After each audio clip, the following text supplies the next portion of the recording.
এদিকে কসবা কাণ্ডে ধৃত দুজনের পুলিশ হেফাজত 12 মার্চ পর্যন্ত পুলিশি হেফাজতের নির্দেশ। একই সঙ্গে মহিলার যথাযথ চিকিৎসার ব্যবস্থারও নির্দেশ দেওয়া হয়েছে।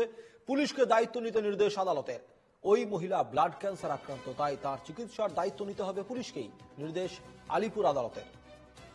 কসবা কাণ্ডে ধৃত দুজনের 12 মার্চ পর্যন্ত পুলিশি হেফাজতের নির্দেশ দিল আলিপুর আদালত।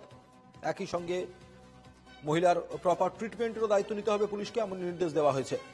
সঙ্গে রয়েছেন প্রতিনিধি সুস্মিত মজুমদার। যাবতীয় তথ্য জেনে নেব সুস্মিতের কাছ থেকে। সুস্মিত, কসবা কাণ্ডে এখনো পর্যন্ত কি কি নির্দেশ এসেছে আদালতের তরফে?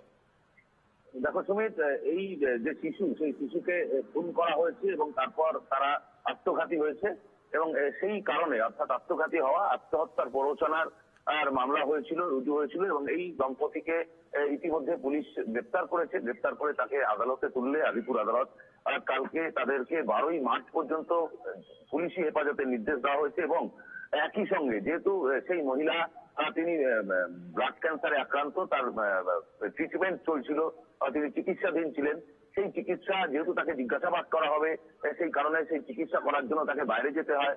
কিন্তু সেই চিকিৎসার সেই দায়িত্ব, বাইরে নিয়ে গিয়ে চিকিৎসা করার দায়িত্ব পুলিশকেই নিতে হবে। পুলিশ তাকে জিজ্ঞাসাবাদও করবে এবং পুলিশ তাকে চিকিৎসাও করাবে, সেই দায়িত্ব সম্পূর্ণভাবে পুলিশকেই নিতে হবে। তার কারণ স্বামী স্ত্রী দুজনেরকেই পুলিশ গ্রেপ্তার করেছে।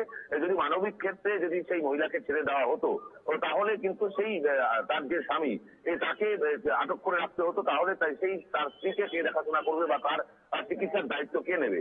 তার কারণ যেটা জানা গিয়েছে আদালতে, তিনি স্বীকার করেছেন যে তার স্ত্রী অসুস্থ, তার স্বামী তাকে স্কুটি করে কেমো দিতে এবং বিভিন্ন যে তার ট্রিটমেন্ট, সেই ট্রিটমেন্টের জন্য তাকে নিয়ে যেতে এবং তিনি যে অফিসে চাকরি করতেন সেখান থেকেও তিনি নিয়ে আসতেন, নিয়ে যেতেন। অর্থাৎ একে অপরের অপরিহার্য। সেই কারণে দুজনকেই যেহেতু আটক করা হয়েছে, দুজনকেই যেহেতু অ্যারেস্ট করা হয়েছে, সেই কারণে সেই চিকিৎসার পাওয়ার দায়িত্ব কিন্তু পুলিশকে নিতে হবে, এমনটাই নির্দেশ দিয়েছে আলিপুর আদালত। বেশ, ধন্যবাদ সুস্মিত। সঙ্গে ছিলেন প্রতিনিধি সুস্মিত মজুমদার।